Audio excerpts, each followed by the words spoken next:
Astaghfirullah. Bismillahirrahmanirrahim. Assalamualaikum warahmatullahi wabarakatuh. Bihamdillahi wassalatu wassalamu ala rasulillah wa ala alihi wa sahbihi wa mawalah wa la hawla wa la quwata illa billahi wa ba'du. Hadirin dan hadirat yang dimuliakan Allah Subhanahu wa taala, alhamdulillah di malam hari ini kita bisa duduk kembali di Masjid Muhajirin, dan kita senantiasa terus mendoakan bagi yang telah membangunnya dan yang ikut memakmurkannya. Malam ini mungkin kita akan kembali ke tema-tema yang dulu, di mana kita membahas tafsir daripada surah Al-Baqarah. Dan kalau saya tidak ingat, kita sudah sampai ke ayat 25 di dalam surah Al-Baqarah ini. Jadi kita mulai dari ayat 25 dan juga seterusnya. A'udzubillahi minasyaitonir rajim. Bismillahirrahmanirrahim. Wa basyiril ladzina amanu wa 'amilus salihati anna lahum jannatin tajri min tahtihal anhar.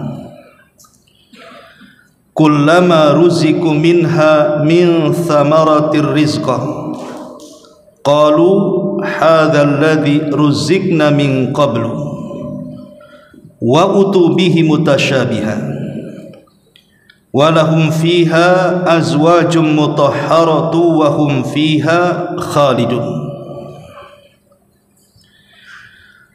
Dan sampaikanlah berita kepada mereka, orang-orang yang beriman dan orang-orang yang berbuat baik,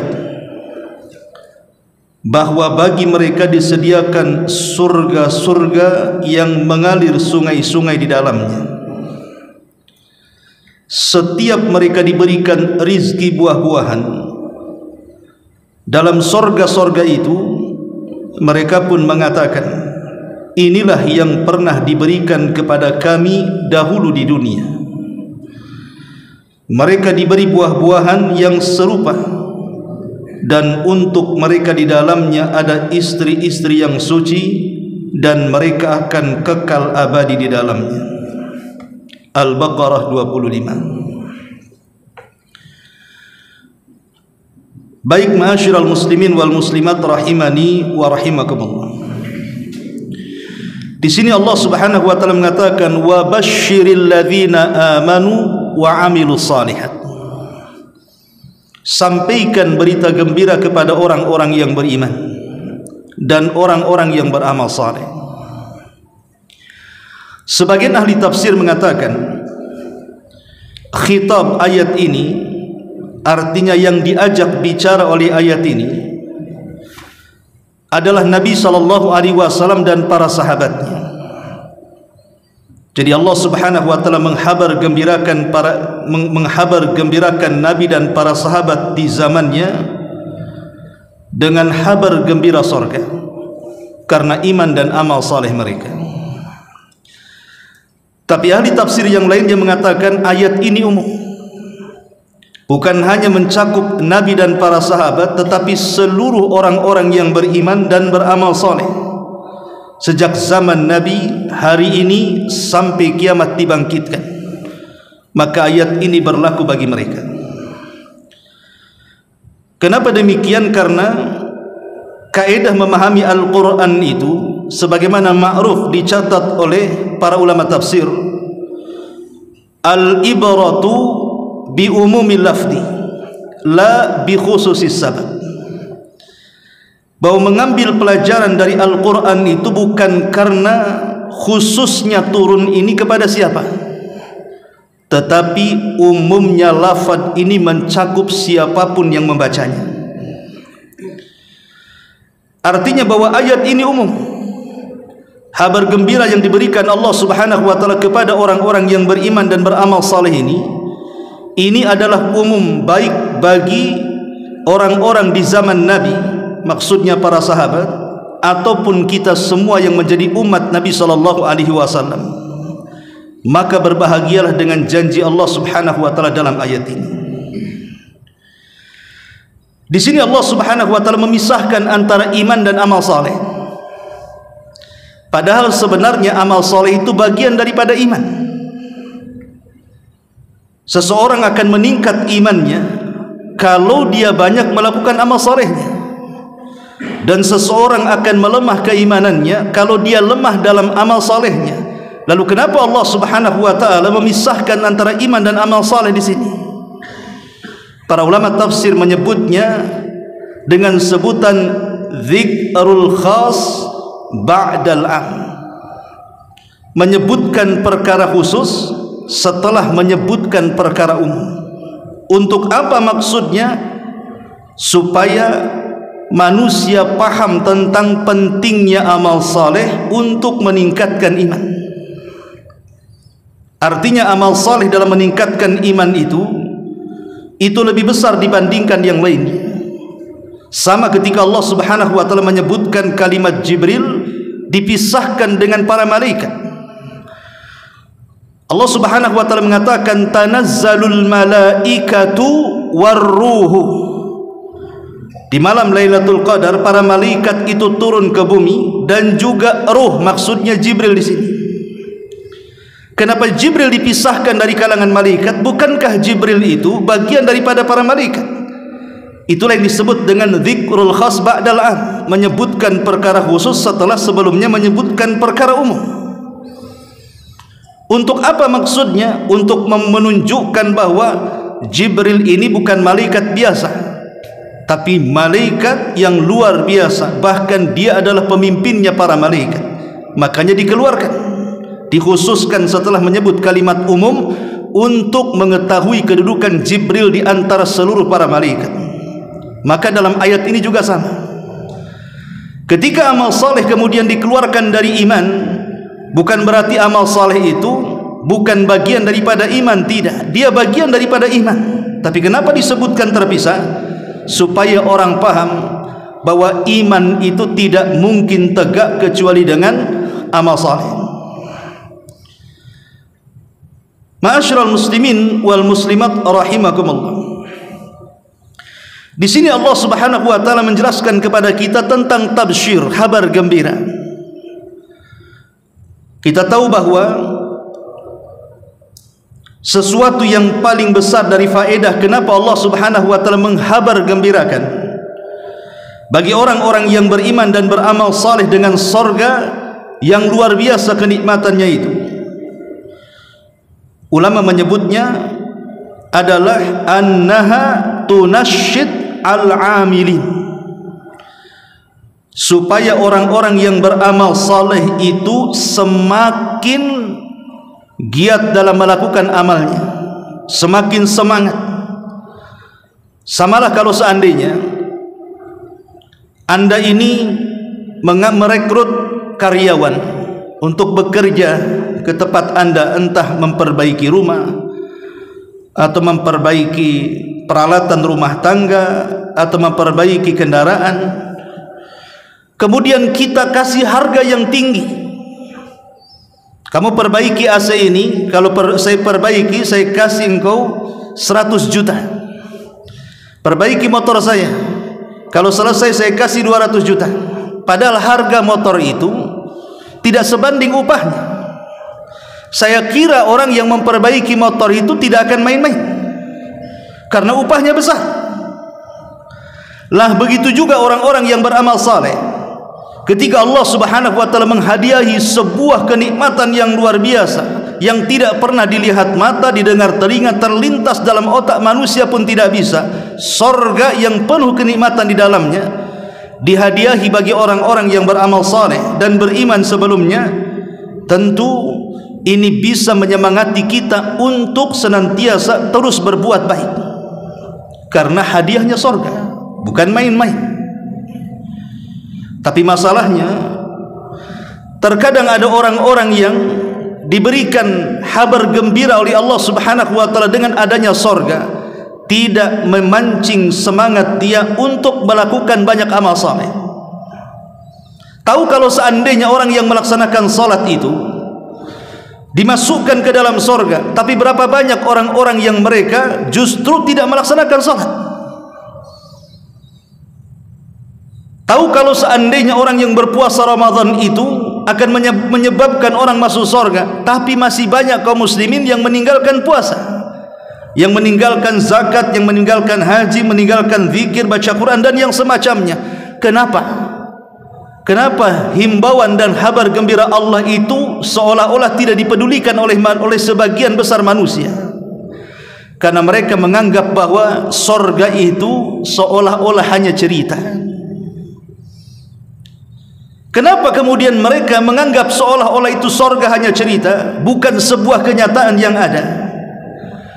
Karena setiap kita membaca Al-Quran dari awal sampai akhir, selalu ketika Allah Subhanahu wa taala menyebutkan sorga, itu disebutkan di akhir, dan sebelumnya menyebutkan soal dunia.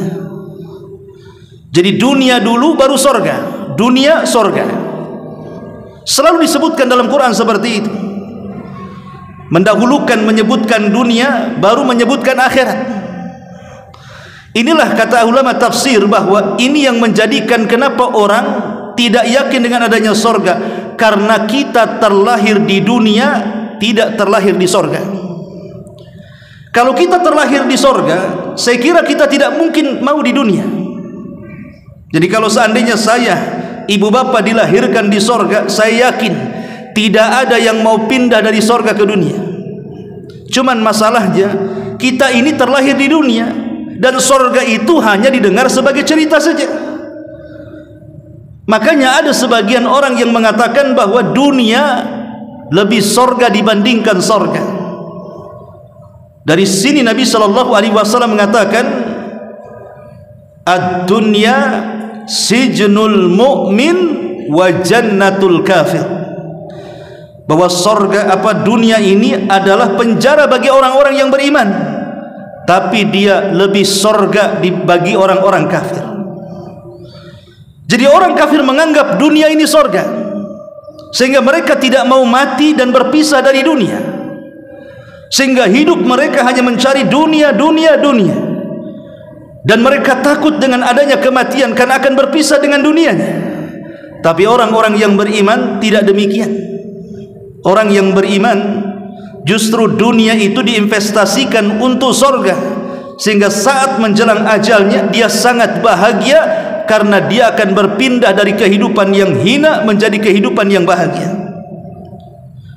Dahulu ada seorang alim namanya Al-Hafidh Ibnu Hajar Al-Asqalani rahimahullahu ta'ala. Ma'ruf Ibnu Hajar ini ulama besar.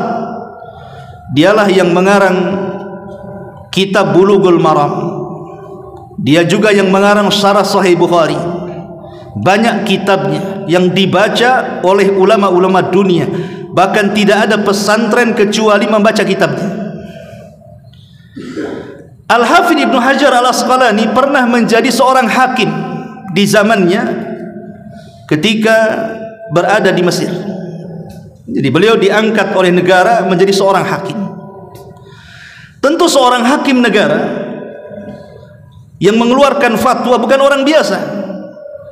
Dia diberikan kekayaan oleh negara, diberikan kendaraan oleh negara, diberikan pakaian, makanan yang enak oleh negara, karena dia sangat mulia kedudukannya. Satu hari Ibnu Hajar ini keluar ke pasar, hendak membeli sesuatu.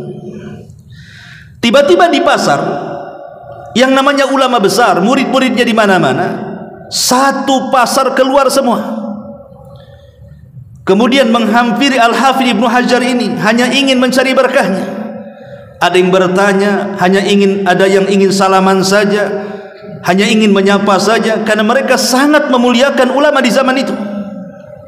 Ma'ruf karena di zaman itu ilmu dan para ulama memang dimuliakan. Kalau sekarang ya mungkin tidak seperti zaman dulu, sedikit yang memuliakan ilmu dan ulama itu. Sehingga di pojok pasar ada seorang Yahudi yang sangat miskin, memandang pemandangan seperti itu. Orang kafir yang miskin ini heran, kok ada orang dimuliakan sedemikian rupa, datang saja satu pasar keluar dan memuliakannya. Jadi dia bertanya, si Yahudi kafir ini, kepada seorang muslim di sebelahnya, tahukah kamu siapa orang itu? Enak sekali hidupnya, kendaraannya bagus, pakaiannya indah, dimuliakan lagi. Maka orang muslim sebelahnya menasihati, celaka engkau, tidak tahu engkau ya, dia adalah mufti negeri kita ini, dia adalah ulama besar, Al-Hafidh Ibnu Hajar Al-Asqalani. Kata Yahudi kafir ini mengatakan kepada seorang muslim, bisakah kau antar aku kepada dia? Aku ingin bertanya kepadanya. Akhirnya kemudian Yahudi kafir ini diantar oleh seorang muslim menghadap Ibnu Hajar Al-Asqalani. Tentu seorang ulama sangat senang ketika ada orang non-muslim datang dan ingin bertanya.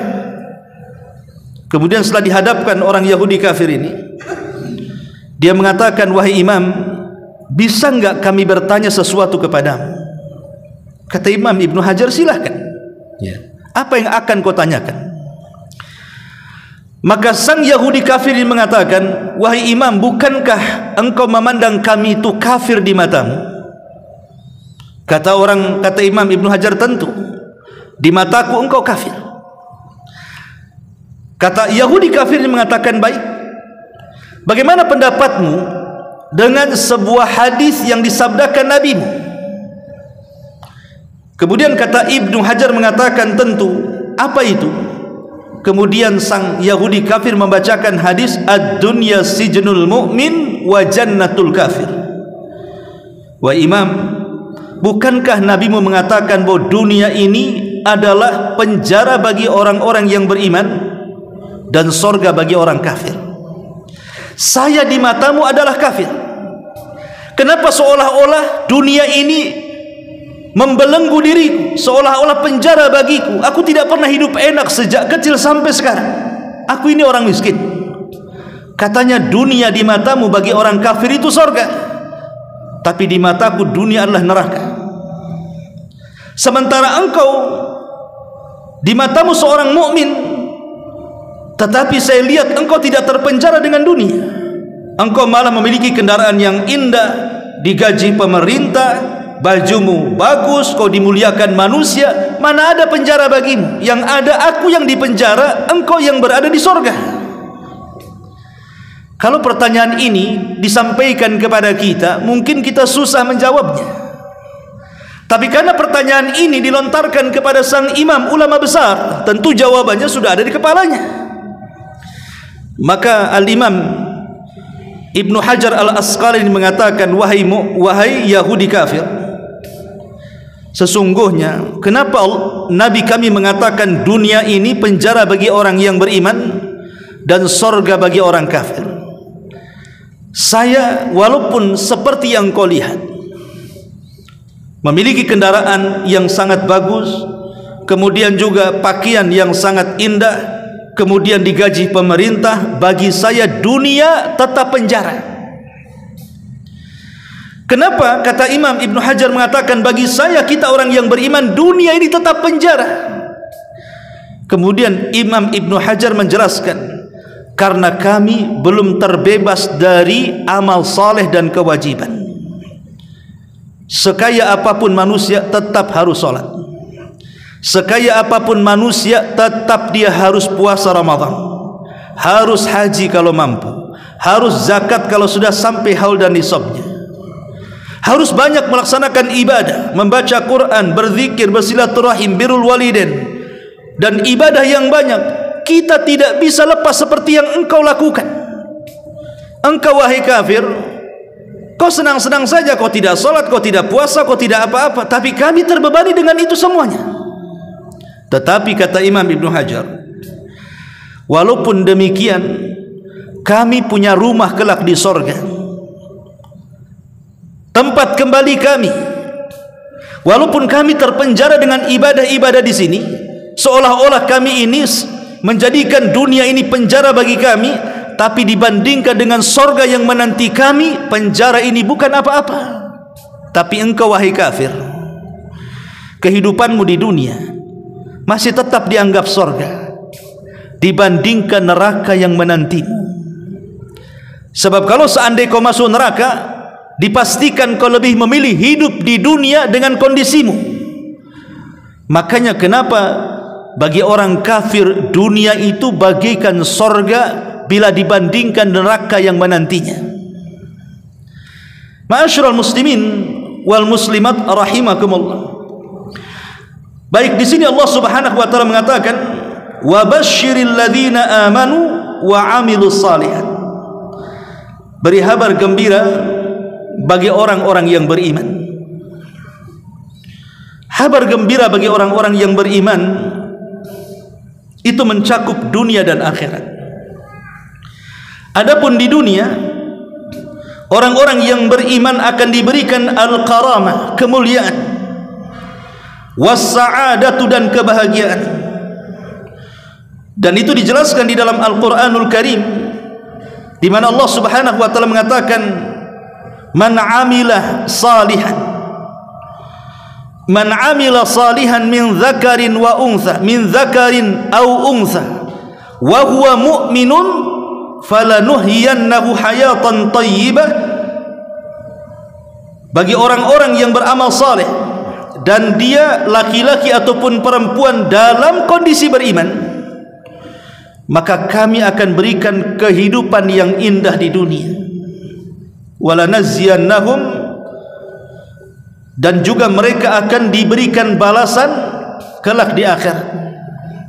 Jadi dalam ayat ini Allah Subhanahu wa taala ingin katakan bahwa orang-orang yang beriman di dunia itu dipenuhi dengan kebahagiaan, dan di akhirat jauh lebih bahagia lagi.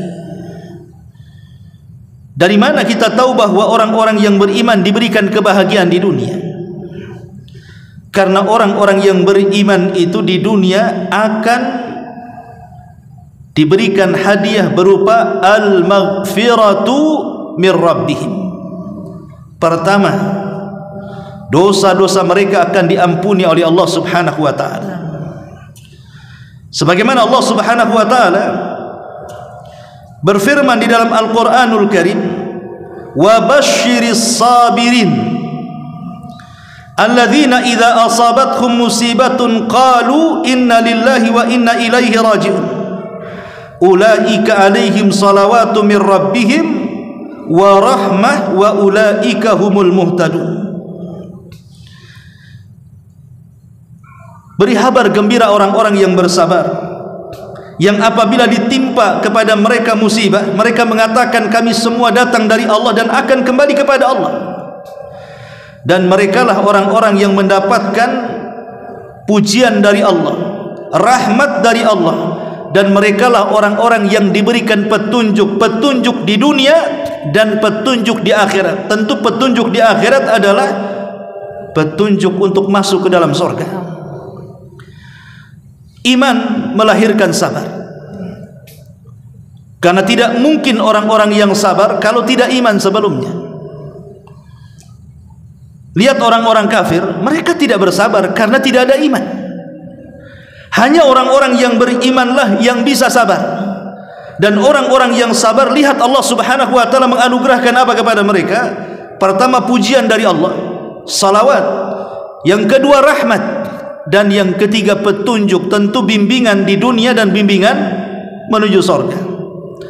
Kemudian yang kedua, di antara yang disebutkan dalam Al-Quran, orang-orang yang beriman di dunia itu, mereka akan dimudahkan untuk menjauhi dari perkara-perkara kemaksiatan dan kemungkaran.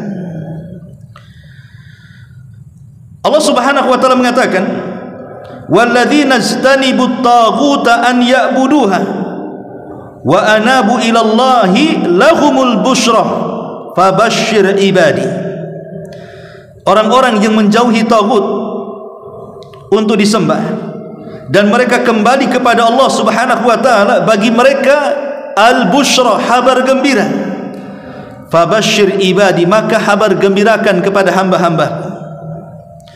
Dari ayat ini lihat orang-orang yang beriman, di antara sifat-sifatnya adalah mereka menjauhi tagut, artinya kesyirikan dan segala jenis kemaksiatan. Allah kabar gembirakan kepada mereka. Dan ingat, kita tahu bahwa setiap maksiat itu ada pengaruh, sebagaimana amal soleh juga ada pengaruhnya.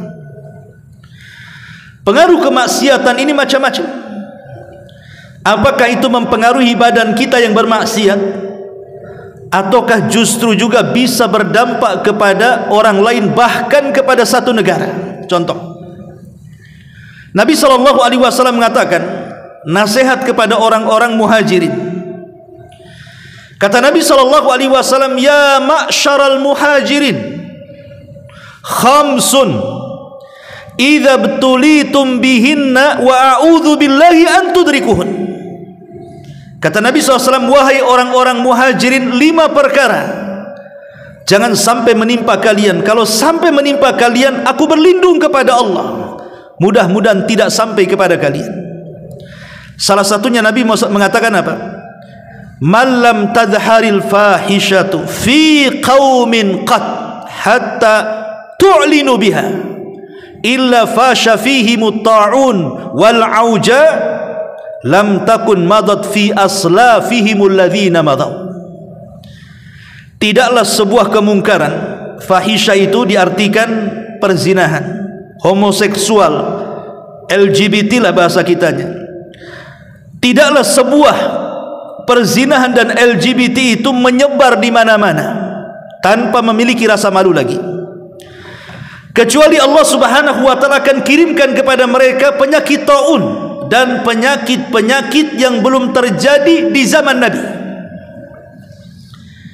Lihat hari ini, mungkin tidak ada taun, tapi wabah-wabah yang lainnya terjadi akibat perzinahan dan homoseksual.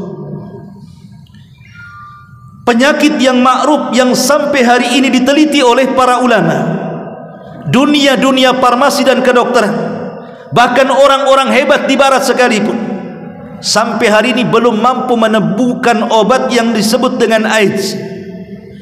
Ya, pencegahan ada, tapi penyembuhan belum ditemukan. Okelah kita katakan bahwa seandainya seluruh orang-orang cerdas itu berkumpul satu dunia, kemudian mereka menemukan obat untuk mengobati penyakit ini, ketahuilah bahwa mereka bukan sedang memerangi penyakit AIDS sebenarnya. Yang mereka sedang perangi itu bukan penyakit AIDS, tetapi yang mereka sedang perangi adalah Allah Subhanahu wa taala. Selama manusia itu masih berzina, selama manusia itu melakukan homoseksual dan penyakit-penyakit kelamin yang lainnya, maka selama itu Allah akan tetap mengirimkan balanya. Seandainya lah penyakit AIDS itu ditemukan obatnya, pasti Allah akan kirimkan penyakit yang jauh lebih berbahaya dibandingkan itu.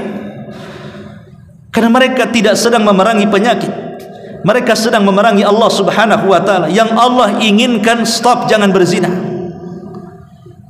bukan dibiarkan perzinahan dan dicari obatnya, karena bukan itu maksudnya. Artinya bahwa maksiat itu bisa membahayakan badan kita. Berapa ribu setiap tahunnya di negara-negara banyak yang meninggal gara-gara penyakit ini. Lihat akibat kemaksiatan, jiwa melayang. Atau terkadang maksiat ini bukan membahayakan kita pribadi yang melakukannya, tapi bisa berimbas kepada yang lainnya. Makanya Allah Subhanahu wa taala mengatakan dalam surah Al-Anfal, di mana Allah mengatakan wattaqu fitnatan la tusibanna alladzina zalamu minkum khassa. Takutlah kepada fitnah yang kalau diturunkan Allah berupa azab, itu bukan hanya menimpa orang-orang zalim saja di antara kalian, bahkan orang-orang baik pun akan terkena imbasnya. Jadi kalau seandainya di sebuah negeri ada segelintir orang yang bermaksiat, nih kalau Allah kirim azab, bukan orang yang bermaksiat saja yang mati itu, Orang-orang yang tidak bermaksiat pun ikut mati di situ. Kalau terjadi gempa, tsunami, gunung meletus dan yang semacamnya, itu bukan orang-orang jahat saja yang mati, orang baik pun mati, orang soleh pun mati di situ. Makanya pentingnya al-amru bil ma'ruf wan nahyu anil munkar, menyeru manusia kepada kebaikan dan mencegah dari kemungkaran. Makanya ada sebuah riwayat dari kisah-kisah Israiliyat, walaupun sebagian para ulama melemahkan riwayat ini, tapi enggak masalah, kita ambil ibrahnya. Jadi satu hari Nabi Musa alaihi salatu wassalam mengajak seluruh Bani Israel, karena ketika itu terjadi paceklik, bertahun tidak turun hujan. Jadi Nabi Musa membawa Bani Israel ke tengah-tengah lapangan untuk melakukan istisqa, minta hujan. Setelah lama Nabi Musa alaihi salatu wassalam berdoa kepada Allah dan mengajak Bani Israel berdoa kepada Allah, hujan tidak kunjung turun. Justru langit bukan malah hitam, makin cerah. Padahal kita tahu Nabi Musa ini adalah Nabi yang suka berdialog dengan Allah. Tapi kenapa dalam hal ini doanya tidak dikabulkan? Mulailah Musa penasaran. Dia berdialog dengan Allah subhanahu wa ta'ala, ya Rabb, kenapa doaku engkau tidak kabulkan? Dan doa-doa Bani Israel kenapa kau tolak? Kata Allah subhanahu wa ta'ala kepada Musa, wahai Musa, masalahnya satu. Di tengah-tengah kaummu yang ribuan yang berada di tanah lapang itu, ada seorang laki-laki, dia bermaksiat kepada Allah subhanahu wa ta'ala selama 40 tahun. Rajulun asallah arba'ina sanatan, ada seorang laki-laki bermaksiat kepada Allah 40 tahun. Kalau engkau ingin turun hujan, keluarkan orang itu. Nabi Musa mengatakan, ya Rabb, saya ingin tahu yang mana satu orangnya, siapa namanya, saya akan keluarkan dia dari sini. Tapi Allah mengatakan, ya Musa, aku tidak akan menyebutkan dia, kau cari sendiri. Kau tinggal teriak saja, siapa yang pernah bermaksiat 40 tahun keluar dari lapangan ini. Akhirnya Nabi Musa alaihi salatu wassalam mengumpulkan Bani Israel, mulai tampil di atas mimbar dan mengatakan, man minkum asallaha arba'ina sanatan fakhruj. Siapa di antara kalian yang bermaksiat selama 40 tahun dan tidak bertobat, keluar dari sini. Karena tidak menyebut nama, orang ribuan, masing-masing orang memandang kiri kanan, jangan-jangan kamu, jangan-jangan kamu. Semua akhirnya bingung, yang mana satu, karena tidak menyebut nama. Rupanya dari sekian ribu Bani Israel adalah yang merasa bahwa jangan-jangan itu yang dimaksud saya, karena saya selama 40 tahun saya bermaksiat dan tidak pernah bertobat. Mulailah dia menundukkan kepalanya, kemudian menutup dengan serbannya dengan malunya. Kemudian dalam hatinya dia mengatakan, ya Rabb, aku sudah 40 tahun bermaksiat kepadamu, engkau tutup aibku. Apakah hari ini kau akan bongkar aibku? Engkau sudah menutup aibku selama 40 tahun, tidak ada orang yang tahu aku ini ahli maksiat. Apakah hari ini engkau akan bongkar aibku di hadapan ribuan orang-orang di sini? Maka dia menangis, kemudian meneteskan air mata dan mengatakan, ya Rabb, tubtu ilaika ya Rabb, aku bertobat sungguh-sungguh kepadamu ya Rabb, maka setelah ini aku tidak akan maksiat lagi.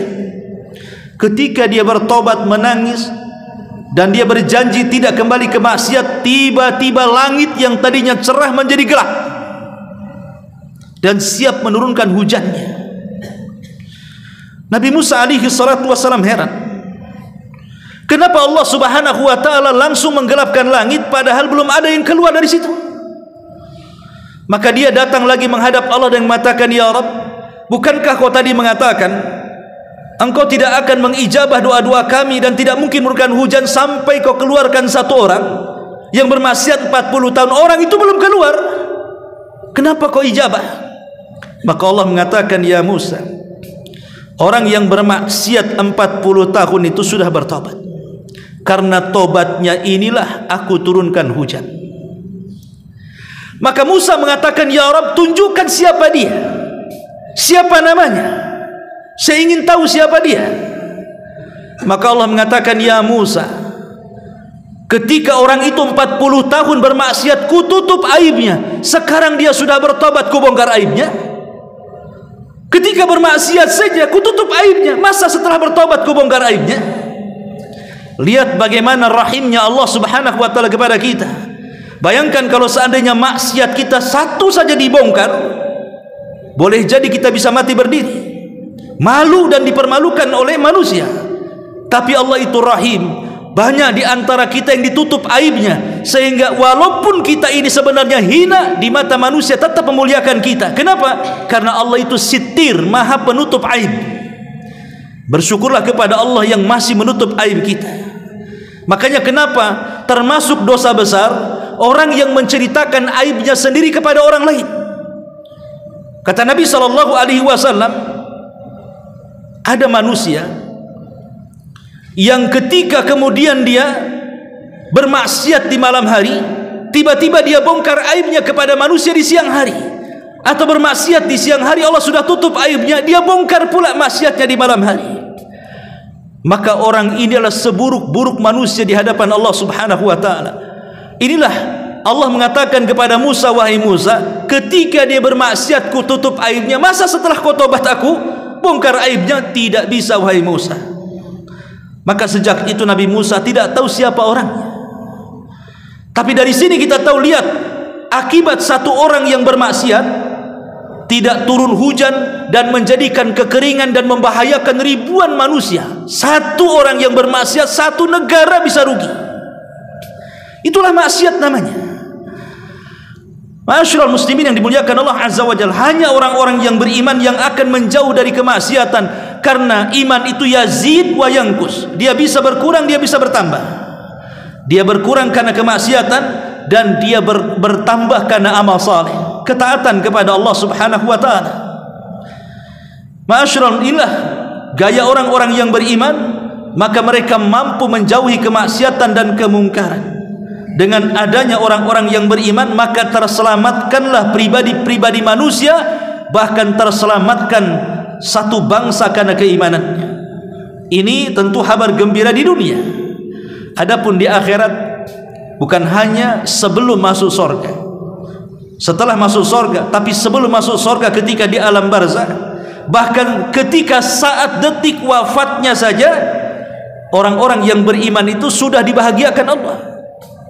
Makanya Allah Subhanahu wa taala mengatakan, innal ladzina qalu Rabbuna Allah thumma istaqamu tatanazzalu alaihimul malaikatu alla takhafu wa la tahzanu wa abshiru bil jannati allati kuntum tu'adun. Orang-orang yang mengatakan Rabb kami Allah, kemudian mereka istiqamah di atas iman kepada Allah, maka saat kematiannya turun para malaikat. Untuk apa? Untuk menghabar gembirakan kepadanya. Karena setiap orang yang sedang sakaratul maut itu dikirim 4 malaikat. Satu yang disebut dengan malakul maut, dan yang tiganya yang disebut dengan rusulul maut, rasul-rasul kematian, pembantu malakul maut. Makanya Allah mengatakan tawaffathum rusuluna, kami wafatkan mereka dengan mengutus utusan-utusan kami. Kalimat rusul jama, bukan satu, artinya malaikat maut bukan satu orang, tapi ada pembantu-pembantunya. Untuk apa pembantu-pembantunya ini?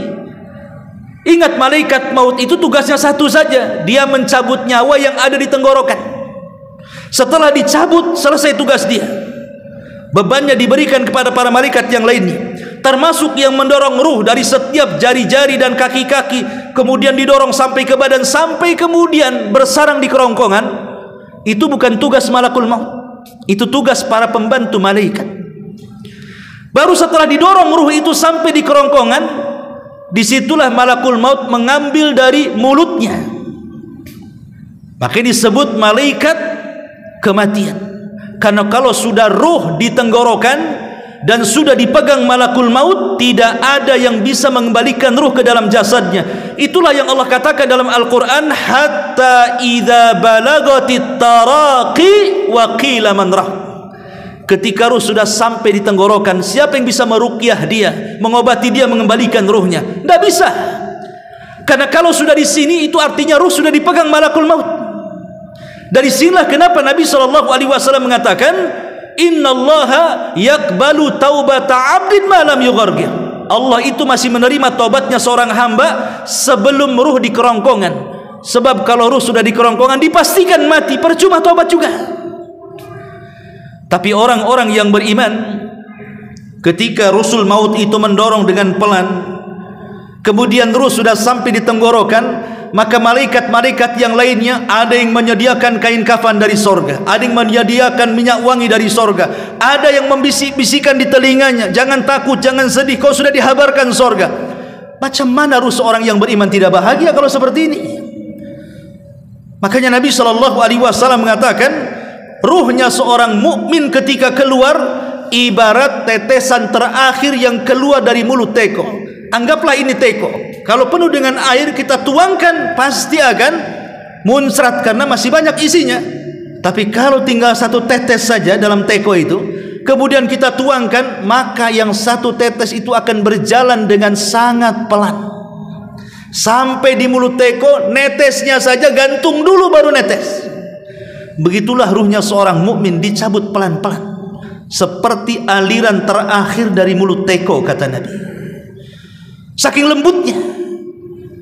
Tetapi walaupun demikian, tetap namanya kematian itu ada sakaratnya, kecuali orang yang mati syahid. Orang yang mati syahid dalam pertempuran, ya memang tidak ada sakarat, artinya tidak merasakan sakit. Makanya orang yang mati syahid ingin dikembalikan ke dunia. Tetapi semua orang selain orang yang mati syahid, maka mereka akan merasakan sakit yang tahu hanya Allah saja. Tapi bagi orang yang beriman, sakit itu sekejap.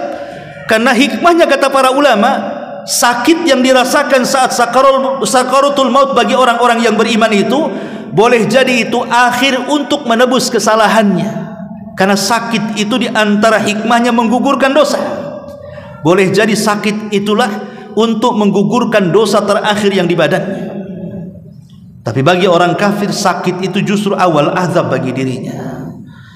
Jadi saat kematian orang yang beriman saja sudah dibahagiakan, belum masuk kuburan dapat nikmat, belum kemudian di akhirat sebagaimana firman Allah di sini, wa basyiril ladzina amanu wa amilus solihat anna lahumul jannah.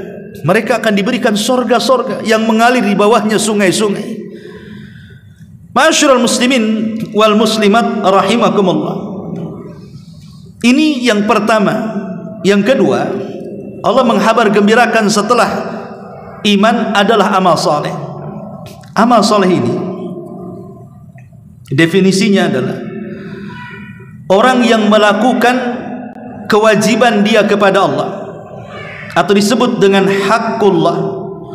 Dan yang kedua, memberikan kewajiban kepada sesama makhluk Allah. Makanya ada istilah hablum minallah wa hablum minan nas. Ada kewajiban yang harus kita berikan kepada Allah, ada kewajiban yang harus kita berikan kepada manusia. Istri kepada suami, anak kepada orang tua kepada anak, seseorang kepada tetangga, kepada kawan, bahkan kepada orang kafir, bahkan kepada binatang, bahkan kepada tumbuh-tumbuhan. Semua memiliki hak. Jadi orang yang disebut soleh itu kalau dia bisa melaksanakan dua hak, dia baik kepada Allah juga baik kepada makhluk. Karena ada di antara manusia itu dia baik kepada Allah tapi tidak baik kepada makhluk, belum dikatakan soleh. Di satu sisi ada orang yang baik kepada makhluk, tidak baik pula hubungan dengan Allah, belum dikatakan soleh. Kalau ingin dikatakan soleh, baiklah kepada Allah, baiklah kepada makhluk, baru dikatakan soleh. Contoh umpamanya, ada seorang suami, solatnya tidak pernah tinggal, ngajinya oke, baca Qur'annya pokoknya ibadahnya luar biasa, tapi dia buruk perangainya kepada istrinya, suka menampar, suka marah-marah, tidak memberikan nafkah, terkadang KDRT menyiksanya dan begitu seterusnya. Maka ini belum dikatakan soleh walaupun dia ahli ibadah, karena dia belum berbuat baik kepada manusia. Atau sebaliknya, sama istrinya luar biasa, kasih rumah yang bagus, kendaraan yang enak, gajinya pun diserahkan, selalu senyum, tidak pernah menyakiti, semua hak dan kewajibannya diberikan, tapi tidak pernah sholat, tidak pernah berzikir, tidak pernah baca Quran, tidak pernah macam-macam dengan Allah. Ini pun belum dikatakan soleh, karena dia hanya satu kewajiban dilaksanakan, tapi kewajiban utamanya ditinggalkan. Jadi kalau ingin dikatakan soleh, lakukan dua perkara: baguskan hubungan kita dengan Allah, kemudian setelah itu baguskan hubungan kita dengan manusia. Makanya dari sini Nabi SAW mengatakan, idza ja'akum man taradawna dinahu wa khuluquhu fazawwijuhu. Kalau ada seorang laki-laki mau melamar salah satu anak dari putri kita, umpamanya kita punya anak perempuan, datanglah laki-laki kepada kita untuk melamar anak kita. Apa kata Nabi SAW? Lihat dua perkara. Pertama agamanya, yang kedua akhlaknya. Kalau agamanya oke, akhlaknya top, kata Rasul, nikahkan anak kita dengan dia. Kalau tidak, hancur anak kita. Kenapa? Karena orang ini sudah memiliki syarat kebahagiaan. Kebahagiaan yang pertama, hubungan dia dengan Allah, agamanya. Kebahagiaan yang kedua, hubungan dia dengan makhluk, akhlaknya. Kalau hanya memilihkan agamanya saja tapi tidak berakhlak, anak kita tidak akan bahagia. Kalau hanya memilihkan akhlaknya saja, dicampakkan agamanya, tidak akan bahagia. Ambil dua-duanya. Masalahnya, kalau zaman sekarang jarang orang yang berpikir ke situ. Kalau seandainya ada dua laki-laki, satu santri saya Jabal Uhud, hafal Quran, tapi miskin, tinggal di Ruli. Yang satu pula dokter, tinggal di Sukajadi, gajinya ratusan ribu, rumahnya bagus, kendaraannya mewah. Datang dua-duanya melamar putri kita. Kira-kira mana yang dipilih? Santri saya atau dokter spesialis? Nggak mungkin orang berpikir, nantilah kasih dokter dulu, nanti kalau yang muridnya ustadz tuh kalau punya adik lagi. Paling gitu jawabannya, supaya nggak tersinggung kan. Karena apa? Kita berpikir soal dunia masalahnya. Tidak terpikir bahwa kehidupan ini bukan sekali. Kehidupan ini bisa dua kali. Makanya Allah mengatakan, kaifa takfuruna billahi wa kuntum amwatan fa ahyakum thumma yumitukum thumma yuhyikum thumma ilaihi turja'un. Bagaimana kalian bisa kufur kepada aku, kata Allah. Dulu kalian tidak ada, kami hidupkan kalian, kami wafatkan kalian, kami hidupkan kembali kalian, dan kepada Allah lah kalian dikembalikan. Lihat, Allah menyebut dua kata hidup. Artinya apa? Manusia akan hidup di dua kata hidup ini. Kehidupan pertama adalah kehidupan dunia, dan kehidupan kedua adalah kehidupan akhirat. Ingat, kehidupan kedua ditentukan oleh kehidupan pertama. Kehidupan akhirat itu ditentukan oleh kehidupan dunia. Dan ingat bahwa kehidupan dunia ini sangat pendek. Kehidupan akhirat itu sangat panjang dan sangat kekal dan sangat abadi. Sampai-sampai ada istilah, sependek-pendeknya kehidupan akhirat pasti dia panjang, tapi sepanjang-panjangnya kehidupan dunia pasti dia pendek. Mana ayatnya? Inna yawman inda rabbika ka alfi sanatin mimma ta'udun. Satu hari kehidupan akhirat dibandingkan kehidupan dunia ibarat 1000 tahun. Kalau seandainya orang masuk neraka satu hari, seolah-olah disiksa di dunia 1000 tahun. Bayangkan, kalau orang masuk surga satu hari, seolah-olah mendapatkan kenikmatan di dunia 1000 tahun. Itulah yang saya katakan, sependek-pendeknya kehidupan akhirat pasti dia panjang, tapi sepanjang-panjangnya kehidupan dunia pasti dia pendek. Tetapi panjangnya kehidupan akhirat tetap ditentukan oleh pendeknya kehidupan dunia. Maka hati-hati hidup di dunia, karena menentukan baik buruknya di akhirat. Makanya ada istilah dalam Quran itu, waman ya'mal mithqala dzarratin khairan yarah, waman ya'mal mithqala dzarratin syarran yara. Sekecil apapun yang kita tanam di dunia pasti akan dituai di akhirat. Kebaikan menuai kebaikan, keburukan menuai keburukan. Begitulah Allah Subhanahu wa taala katakan dalam Quran. Maka amal saleh dan iman dan amal saleh ini adalah kebahagiaan, kunci kebahagiaan kita di dunia dan juga di akhirat. Di sini Allah mengatakan, wa basyiril ladzina amanu wa amilus shalihat anna lahum jannatin tajri min tahtihal anhar. Kemudian Allah katakan, bagi mereka sorga-sorga yang mengalir di bawahnya sungai-sungai. Ingat, sorga itu bukan satu tapi banyak, sesuai dengan tingkatan. Di zaman Rasul ada seorang sahabat namanya Al-Harith. ketika ditugaskan oleh Nabi SAW untuk menjaga perbatasan, karena saat berperang kalau malam kan istirahat, jadi kan ada tim ronda untuk menjaga pasukan. Rupanya ketika dia ngeronda, disangkanya musuh. Ada sahabat yang kemudian mengambil busur panah dan anak panahnya dilesatkan kepada dia, padahal itu sahabat. Disangkanya musuh, padahal dia sedang ronda. Disangkanya mata-mata musuh masuk, mati dia gara-gara panah itu. Kemudian setelah itu esoknya berperang dan Allah menangkan peperangannya. Saat pulang, semua keluarga tentu menanti keluarganya yang selamat ataupun yang syahid. Maka Ummu Haris, ibunya Al-Haris ini bertanya kepada para sahabat, mana anakku? Kenapa belum pulang? Orang-orang mengatakan anakmu tertembak salah sasar. Kemudian ibunya, kalau begitu anakku tidak mati syahid, karena tidak mati dalam peperangan, karena ini kan mati salah sasar namanya. Apakah anakku di surga atau di neraka? Maka dia datang kepada Nabi SAW sambil nangis dan mengatakan, ya Rasulullah, ainal Haris, di mana Haris putraku? Maksudnya kalau dia mati, apakah dia masuk surga atau neraka? Di mana putraku? Maka Nabi SAW mengatakan, putramu ada di surga yang paling tinggi. Maksudnya surga ada, dan surga itu bukan satu tingkatan, kata Nabi. Artinya surga itu banyak tingkatan.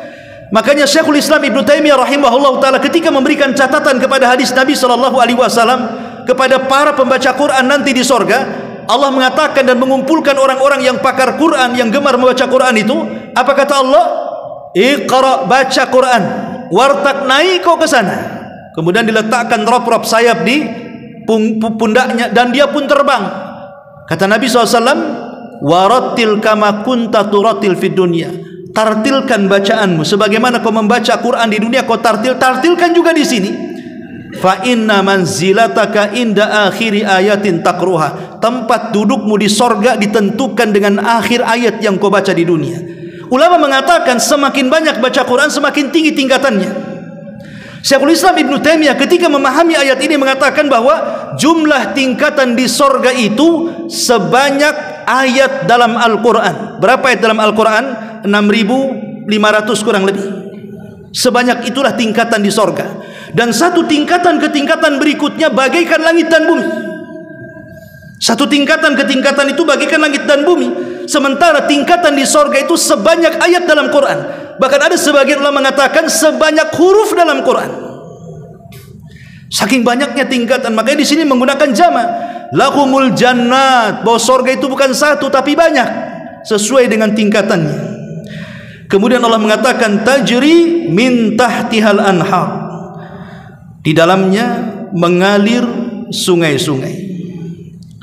Allah mengatakan dalam surah Muhammad ayat 15, masalul jannati allati wu'idal muttaqun fiha anharun min ma'in ghairi asin wa anharun min labanin lam yataghayyar ta'mu wa anharun min khamrin ladzatin lisyaribin wa anharun min asalin musaffa.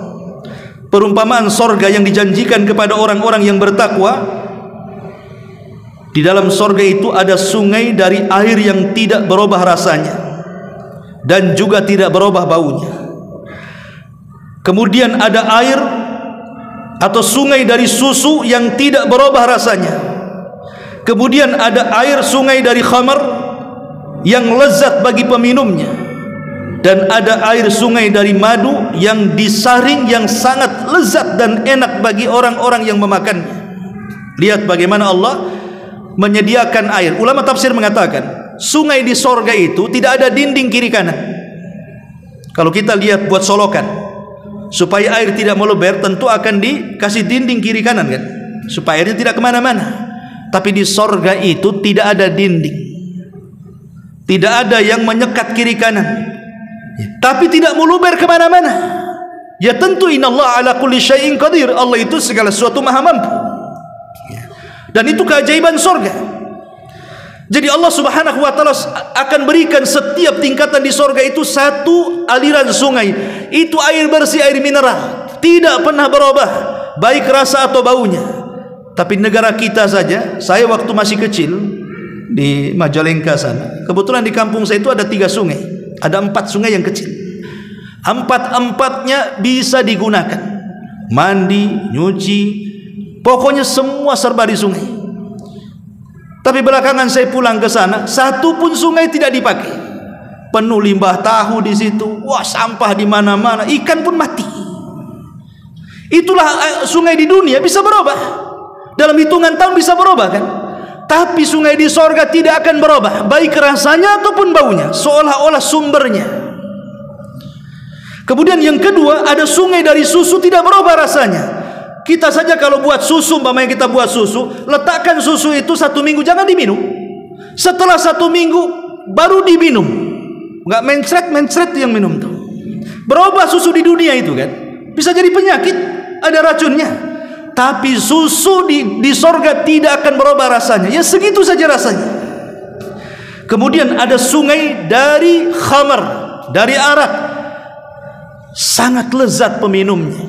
Karena arak di dunia dengan arak di sorga itu hanya sama nama tapi beda rasa. Arak di dunia ini minimalnya menyakiti manusia itu sakit kepala. Paling tinggi tidur di solokan, nggak sadar. Tapi arak di sorga itu sama sekali tidak buat stres, tidak buat pusing, tapi enak dirasa. Itu yang disebut di sini ladzatil syaribin. Bahkan lebih daripada itu ada sungai madu. Kita minum madu saja harus bertengkar dengan tawon kan. Ya kita yang tinggal beli botolannya saja. Tapi orang yang mereka betul-betul cari madu bertengkar dulu dengan tawonnya itu. Tapi di sana tidak dari tawonnya. Memang Allah aliri air madu yang sudah disaring. Dan ini semua kenikmatan dari Allah Subhanahu wa taala. Makanya Allah mengatakan anna lahumul jannah tajri min tahtihal an'ar. Kemudian Allah mengatakan kullama ruziku minha min thamaratin rizqan qalu hadzal ladzi ruzikna min qablu wa utu bihi mutasyabiha. Kemudian Allah Subhanahu wa taala mengatakan kullama ruziku, setiap kali mereka diberikan rizki. Kullama ruziku, setiap kali mereka diberikan rizki dari buah-buahan, mereka mengatakan qalu hadzal ladzi ruzikna min qablu, rasa-rasanya buah-buahan ini pernah kami makan dahulu di dunia. Mutasyabihah, mirip ya. Jadi seluruh buah-buahan di sorga dengan buah-buahan di dunia itu semuanya sama, baik dalam bentuknya, baik dalam warnanya sama. Pisang ya kayak gitu, pisang bentuknya ya kayak gitu, apel ya kayak gitu, anggur ya kayak gitu ya, buah naga ya kayak gitu, semuanya sama, tidak ada bedanya dalam bentuk dan warna, tidak ada beda. Mutasyabihah kata Allah. Tetapi yang membedakan adalah rasa. Makanya Abdullah ibn Abbas radhiyallahu anhuma dia mengatakan bahwa semua laisa fil jannati syai'un mimma fid dunya illa al asma. Kata Abdullah bin Abbas radhiyallahu anhuma, tidak ada di sorga sesuatu pun yang sama dengan di dunia kecuali hanya sekedar nama saja. Ini pisang sana pisang, ini anggur sana anggur, ini apel sana apel, sama nama, sama bentuk, sama warna. Tapi rasa itulah yang membedakan. Itulah rasa yang Rasul katakan mala ainun ra'at wala udhunun sami'at wala khatara ala qalbi bashar. Rasa kenikmatan yang luar biasa tidak pernah dilihat, didengar, bahkan terlintas pun tidak. Tapi lihat di dunia ini, kadang-kadang bentuknya bagus sekali, pas dibuka sama sekali dibuang mentah, muntah kita memakannya. Kemarin saya beli durian itu, yang jelek justru enak pula tuh, yang bagus pas buka rupanya mentah pula tuh. Itu kalau hanya lihat dohirnya saja. Di dunia ini terkadang nampaknya yang bagus, ketika dibuka itu pula yang paling jelek. Nampaknya jelek, ketika dibuka itu pula yang paling bagus. Itulah perbedaan dunia dengan akhirat. Kalau di akhirat itu luar dalam bagus, kalau di dunia terbalik, luar bagus dalam tak bagus, atau sebaliknya ya. Kemudian Allah Subhanahu wa taala mengatakan tajri min tahtihal anhar kullama ruziku minha min thamaratin qalu hadzal ladzi ruzikna min qablu wa utubiha mutasyabiha walahum fiha azwajum mutahharatun wa hum fiha khalidun. Dan bagi mereka diberikan istri-istri yang suci dan mereka akan dikekalkan di dalamnya. Nabi sallallahu alaihi wasallam mengatakan, awwalu zumratin talijul jannata suratuhum ala suratil qamari lailata badrin la yabsaquna fiha wa la yatamakhatuna wa la yataghawwatuna aniyatuhum adh-dhahab wal fidda wa majamiruhum uluwa wa rashquhum al-misku wa likulli wahidin minhum zawjatan yura mukhu suqihima min wara'il lahmi min al-husni la ikhtilafa bainahum wa la tabaghud qulubuhum qalbun wahid yusabbihuna Allah bukrata wa ashila. Lihat ini, Rasul hendak menggambarkan bidadari. Kata Nabi SAW, rombongan pertama yang masuk ke dalam surga, wajah mereka seperti bulan purnama. Mereka tidak pernah mengeluarkan ingus. Penduduk surga itu tidak beringus. Di dunia ini bentar-bentar batuk, keluar dahaknya, keluar umbalnya, ya. Kalau bersin keluar umbal. Di surga nggak ada umbal, nggak ada dahak. Kemudian kata Nabi, mereka tidak meludah. Di surga tidak ada orang meludah. Kemudian tidak pula mereka buang air besar. Di surga tidak ada toilet, baik toilet pribadi atau umum. Siapa yang buang hajat? Nggak ada yang buang hajat di sana. Di surga itu perabotan mereka di dalamnya terbuat dari emas, dan sisir mereka terbuat dari emas dan perak. Sisir saja dari emas dan perak. Kalau kita dari plastik, made in China lagi. Penghangat mereka terbuat dari kayu cendana. Keringat mereka seharum minyak misik. Jadi keringatnya saja seharum minyak misik. Keringat kita sesuai dengan yang kita makan, kan? Makan sambal terasi, keringat bau terasi. Makan pete, keringat bau pete. Itu apa yang kita makan, itu yang keluar dari badan kita. Tapi penduduk surga keringatnya seperti minyak misik. Kemudian Nabi mengatakan setiap penduduk surga minimalnya diberikan 2 bidadari, minimal 2 bidadari, maksimal tidak terbatas, minimal 2 bidadari. Sumsum tulang betis mereka dapat terlihat dari daging karena saking cantiknya. Tidak ada pertengkaran di sana, tidak pula saling membenci. Di dunia orang poligami itu kayak perang dunia Amerika, Ukraina sama Rusia. Tapi di surga walaupun bidadarinya banyak, madunya banyak, kata Nabi SAW, tidak saling membenci, tidak saling bertengkar. Hati mereka bagikan hati yang satu, yang senantiasa bertasbih di pagi hari dan juga bertasbih di petang hari. Itulah enaknya di surga. Istri banyak tapi tak ada yang cemburu. Di dunia istri satu baru mau akan poligami, ngancam mau bunuh. Belum terjadi padahal, kan? Apalagi terjadi. Lah ini bagaimana Allah memberikan kebahagiaan yang luar biasa. Diberikan wanita yang suci, tidak berhaid, tidak bernifas, senantiasa perawan, walaupun dipakai tetap perawan. Umur mereka tidak berubah. Lihat istri kita waktu kita menikah, cantiknya luar biasa. 50 tahun lewat, mandang pun malas kita memandangnya. Tapi lihat wanita surga itu usianya antara 23 sampai 32 sampai 33. Segitu saja umurnya. Antara 32 33. Tidak akan berubah. Makanya dahulu di zaman Rasul ada seorang nenek-nenek datang kepada Rasul. Rasul, apakah di surga itu ada nenek-nenek? Kata Rasul, maaf, di surga nggak ada nenek-nenek. Nenek ini sambil nangis pulang. Disangka dia tidak masuk surga. Maka Rasul mengatakan kepada sahabat, katakan kepada nenek itu, bukan berarti nenek itu tidak akan masuk surga. Maksudnya di surga tidak ada nenek-nenek. Kemudian Rasul membacakan inna ansha'nahunna insha'an wa ja'alnahunna abkara. Sampaikan ayat ini kepada dia. Inna ansha'nahunna insha'an. Kami akan ciptakan wanita-wanita surga itu seindah mungkin. Wa ja'alnahunna abkara, dan kami jadikan mereka senantiasa perawan, kata Allah. Sampaikan ayat ini kepada nenek itu. Baru sekali sampaikan, nenek itu tersenyum kemudian tertawa. Dari sini kita lihat bagaimana Allah Subhanahu wa taala mengatakan betapa indahnya para bidadari sorga itu. Fihinna qasiratu tarfi lam yatmishunna insun wala qablahum wala jan. Dalam sorga itu ada bidadari yang sopan, menundukkan pandangannya, tidak pernah disentuh oleh manusia sebelum mereka. Mereka sopan dan menundukkan pandangan.